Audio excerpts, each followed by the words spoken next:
High school में हमें एक सिद्धांत पढ़ाया जाता है विज्ञान का, W=FD cos थीटा, अर्थात कार्य बराबर बल गुणा दिशा। कार्य करने के लिए जो हम बल लगाते हैं, अगर वह बल सही दिशा में लगाया जाए तो वह बल पूरी तरह से कार्य में परिवर्तित हो जाएगा, और अगर बल लगाने की दिशा ही हमने गलत चुन ली तो सारा लगाया गया बल शून्य हो जाता है।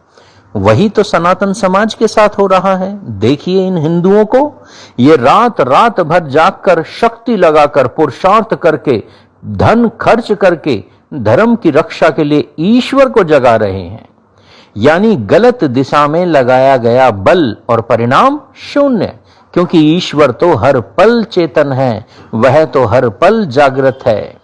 यही बल अगर सही दिशा में लगा दिया जाता, यानी धर्म रक्षा के लिए ईश्वर को नहीं बल्कि सोए समाज को जगा लिया जाता, तो परिणाम बेहतर मिलते।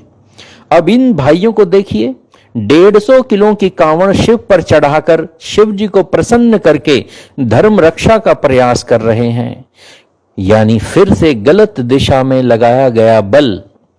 भगवान शिव युद्ध कला के भगवान हैं।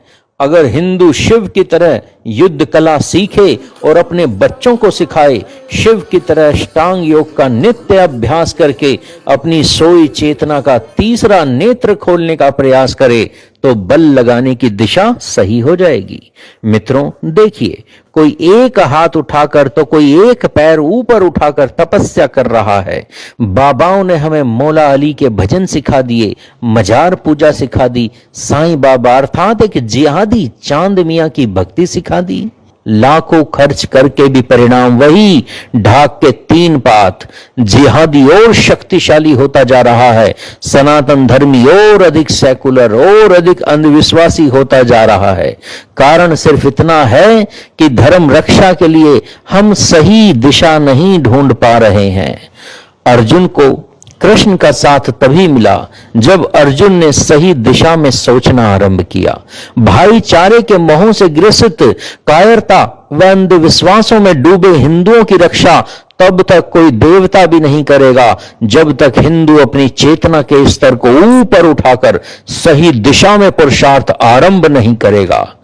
हिंदुओं, सही दिशा में सोचना आरंभ कीजिए।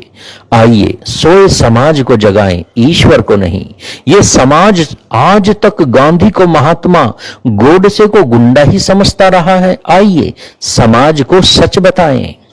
ये सोया समाज वोट तक डालने नहीं जाता, वोट देगा भी तो सस्ते टमाटर प्याज को।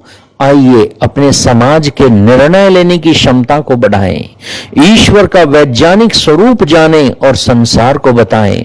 मिलावटी ग्रंथों ने समाज को बहुत तोड़ा है।